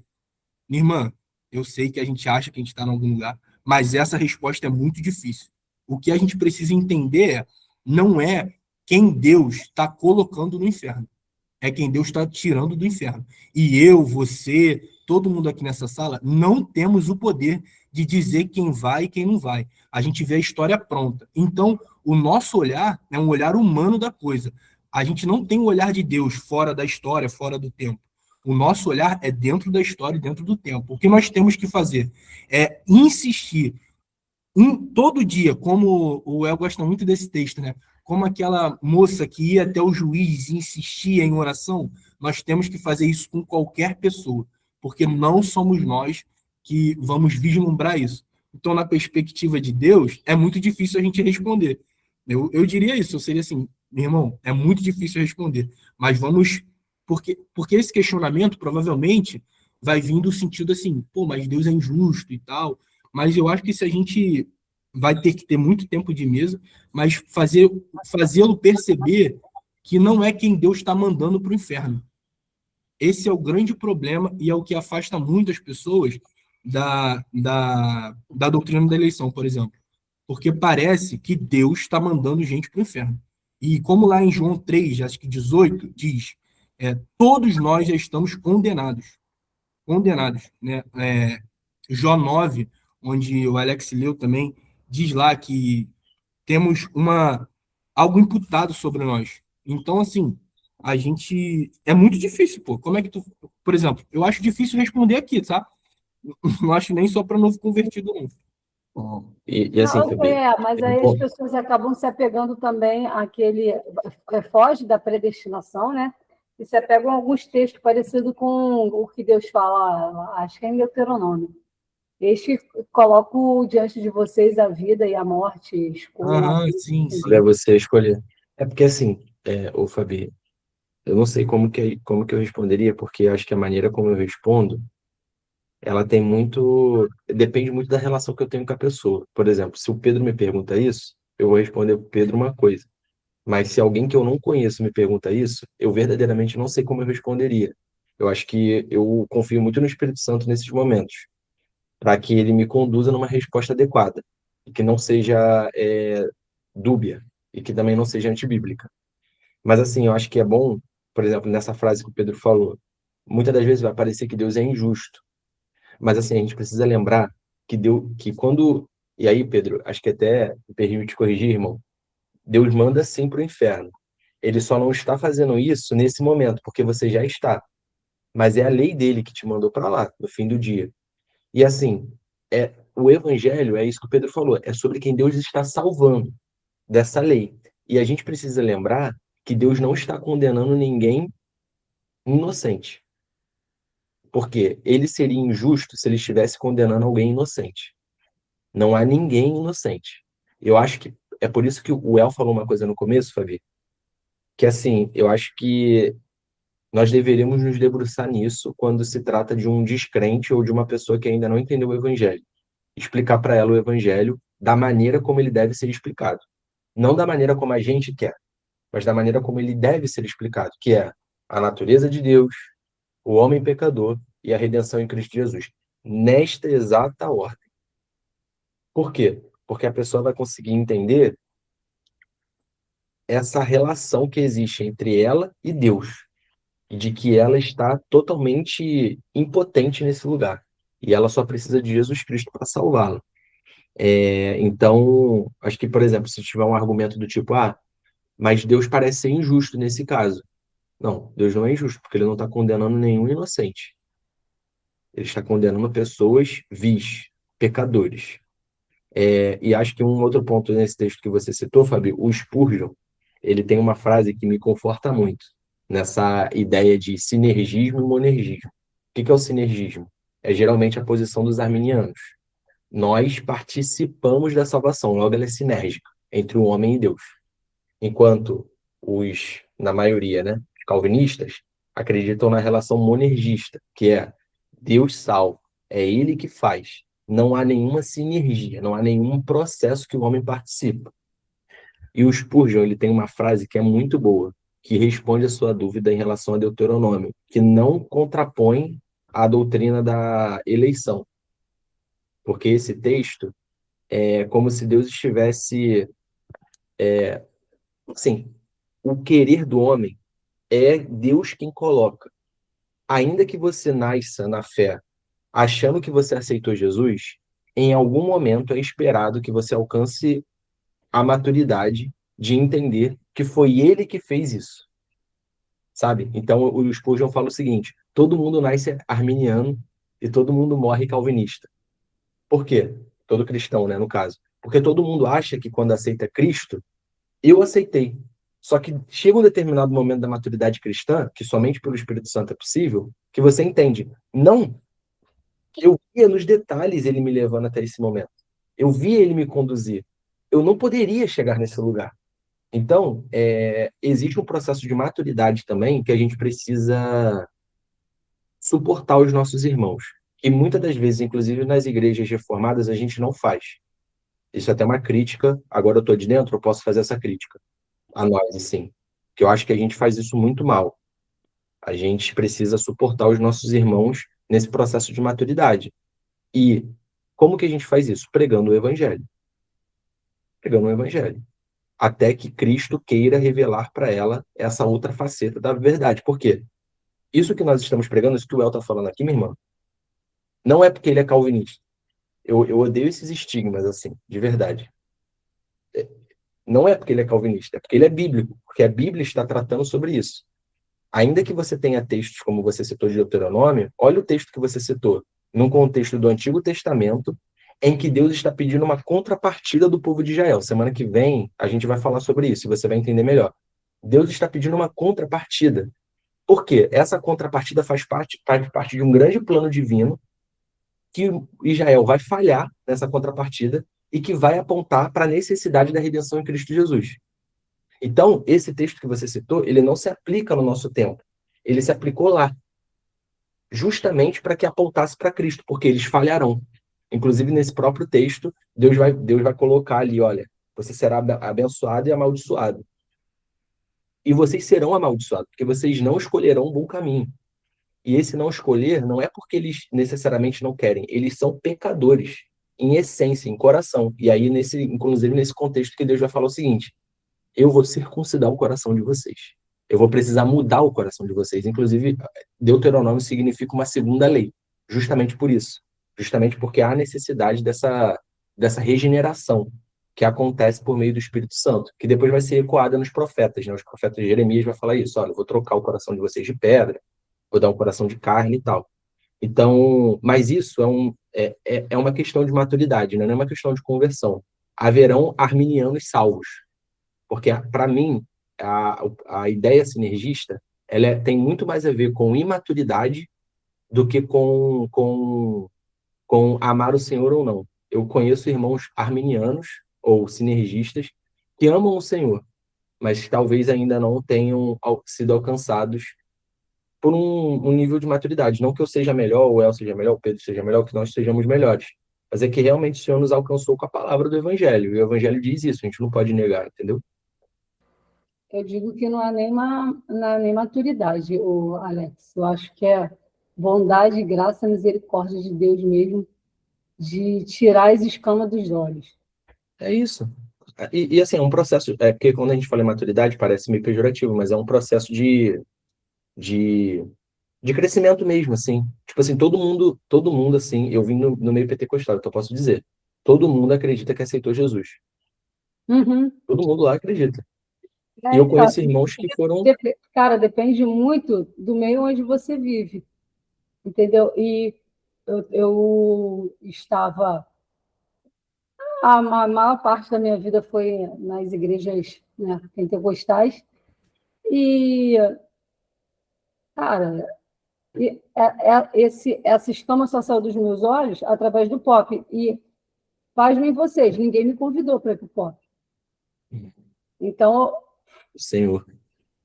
foi uma obra, cara, foi olha a soberania de Deus aí. Fiquei sabendo, através do pastor, que o Pedro era um novo convertido e que ele comia a Bíblia e que ele fazia parte de um grupo de estudo, 5 horas da manhã. Opa, eu quero isso para minha vida, peraí. Aí fui me informar, foi quando eu entrei assim, graça, misericórdia, bondade, soberania de Deus, tudo misturado, tudo num combo só. Maluco. 5 horas da manhã era maluquice. Porra, Pô, cara, caraca, 5 horas da manhã moleque. doía muito. Doía bem Peguei um 5 horas da pouco manhã. disso. Ah. Mas vamos Mas lá. assim, eu acho que essa história de como Deus salva, de verdade, hoje eu vejo até como eu não vou dizer secundária, porque isso é primordial para você entender o evangelho, né? Mas eu digo que eu não me importo muito quando uma pessoa vem com esses argumentos. Porque eu acho que a gente deveria só se importar com a pregação do evangelho. O evangelho é suficiente para ela entender tudo. Por exemplo, aqui no Pop, a gente demorou, a gente demorou pelo menos 9 sábados para falar sobre predestinação, né? Porque a gente começou estudando Romanos, até chegar no capítulo 9 de Romanos, demoramos para falar sobre predestinação. E você com certeza já havia algum vislumbre de que nós fomos salvos não pelas nossas obras, né? Não pelo nosso querer, na verdade. Sim. Eu acho que também é esperado, né? Não deveríamos. Eu, por vezes, acho, porque eu já passei por isso, eu acho que esse desconforto é também uma ansiedade do nosso coração de querer salvar a pessoa, tá, Fabi? Que a gente quer explicar, a gente quer que ela entenda. Só que até aqui, no Evangelho, o crente precisa, por vezes, ser disciplinado de que não é você que faz a pessoa entender o Evangelho. Logo, independente da sua explicação ou não, é melhor você seguir, e aí eu vou usar essa palavra, por mais que ela não seja melhor, o método que Deus colocou. Porque no final das contas é ele que vai iluminar, né, o entendimento da pessoa. Eu acho que é isso que a gente até vê durante essas histórias que a gente está aprendendo aqui. E aí, bom, vamos lá, para a gente fechar aqui, a última parte que a gente começou a falar da conversão de Jacó, sua justificação. Em Gênesis ali 32, do 22 ao 32, a gente aprende uma história muito interessante, que é sobre a luta de Jacó com Deus, né? Luta ali com um anjo. Apesar dessa história, que não é o mérito que a gente vai entrar aqui, cara, a gente vê Deus nos mostrando uma coisa muito legal aqui, muito interessante. Um homem enganador, usurpador como Jacó, depois desse processo que Deus inicia nele, ele demonstra uma fome insaciável por Deus. Ele não larga de Deus até que o Senhor o mude. É isso que acontece na obra redentora. Como, por exemplo, a gente lê, e aí esse eu vou ler, para a gente fechar aqui por conta do nosso tempo, Ezequiel 36. Olha o que diz Ezequiel 36, do 24 ao 27, que retrata muito essa história da obra redentora. E vos tomarei dentre os gentios, e vos congregarei de todas as terras, e vos trarei para a vossa terra. Então aspergirei água pura sobre vós, e ficareis purificados. De todas as vossas imundícias, de todos os vossos ídolos, vos purificarei. E te darei um coração novo, e porei dentro de vós um espírito novo, e tirarei da vossa carne o coração de pedra, e vos darei um coração de carne. E porei dentro de vós o meu espírito, e farei com que andeis nos meus estatutos, e guardeis os meus juízos, e os observeis.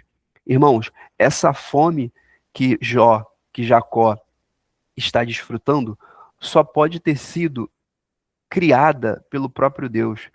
Esse homem natural, usurpador, ele não estaria muito interessado em ser mudado por Deus, sem que o Senhor tivesse feito isso por ele. E é muito legal que a gente vê essa obra de Jacó sendo justificado, porque depois ele inicia o processo de santificação, né? Ele começa a ser aperfeiçoado, ele ganha um novo nome, ele sai de Jacó para Israel, e aquele que começou a boa obra vai completá-la, como a gente aprende em Filipenses 1:6. Então a conversão, irmãos, está aqui, na história de Jacó, de Isaac e de Abraão, e na nossa história. E é um fato comum, só para a gente fechar, repetindo o que eu falei antes, entre esses homens, é que esses encontros com Deus sempre gerou uma reação muito singular e peculiar nesses homens. É uma fome desesperada e constante por Deus. Todos esses homens, depois desses encontros, eles continuavam. Quando você vê Abraão saindo da sua terra e peregrinando, tem uns relatos nas escrituras, lá de Gênesis 12 em diante, que por onde Abraão passava, ele estabelecia um altar.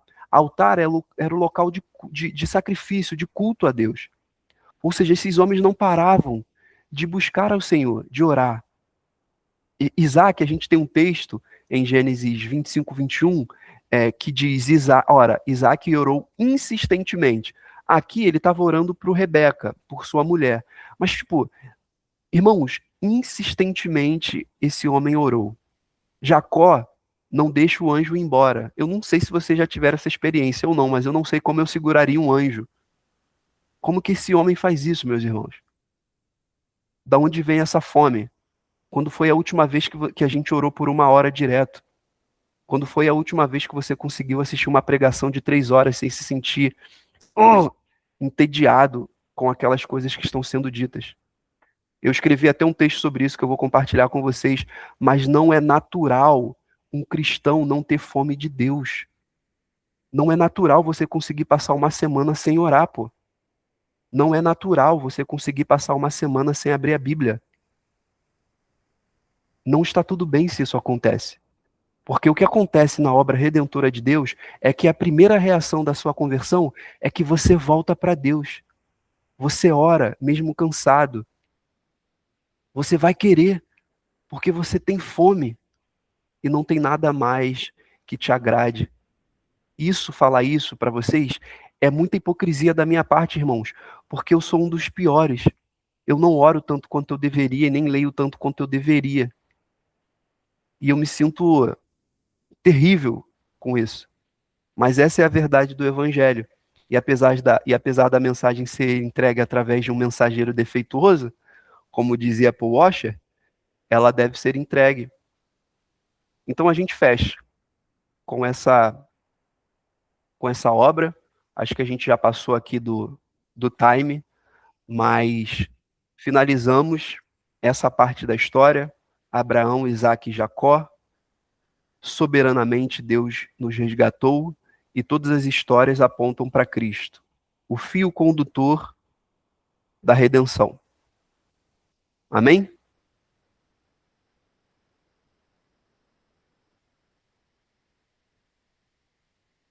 Amém.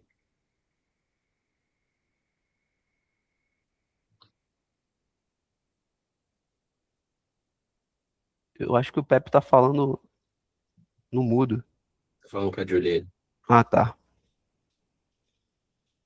Well, cara, amo, não amo essa relação de textos, velho. Assim, chegou um momento aqui que eu quase falei em línguas.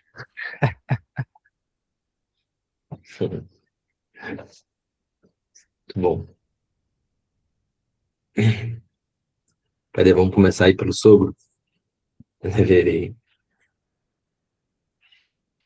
Essa aí o El pegou pesado.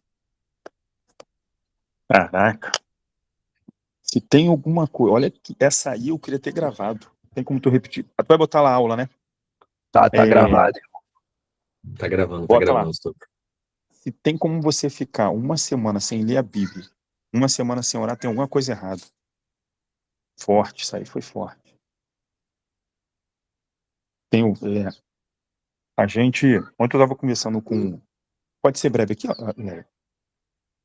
Pode contar para vocês aqui uma coisa que eu entrei... Meu já não sabe como que eu sou, né? E eu tô orando a Deus para mudar muito esse meu jeito. É difícil, hein? Eu sou pavio curto. Isso é muito ruim. Deus não, é como eu me sinto Pedro, tá?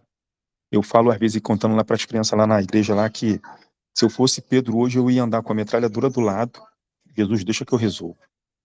Vou resolver isso aí. Jesus ia falar para mim assim: Wilson, pô, não é nada disso que eu te ensinei, não aprendeu nada. A Yasmin estava passando um problema no colégio aqui agora. Ela vem passando já tem um tempo já, né? E Yasmin nasceu prematura, né? Então, aí o garoto chamando ela de cabeção, alienígena, e eu tô quieto, não falei nada. Quando foi Tamiris chateada, né? Eu fui, peguei o telefone, liguei pro pai dela, pro pai do garoto, falei direitinho, de coração, pego o áudio e mando pra vocês. Mandei pro rapaz, aí o rapaz eu tava deixando ele no colégio. Quando eu deixei no colégio, o rapaz fala contigo, eu falei, claro, rapaz, tô indo trabalhar, mas vamos lá. Aí eu fui, o cara falou, não, sabe que eu sou ex-traficante, né? Aí eu falei assim, não, mas hoje eu sou evangélico. Pô, quando ele falou isso, aí ele já me estressou, eu já tava estressado já por causa de um problema. Aí eu falei assim, pô, cara, mas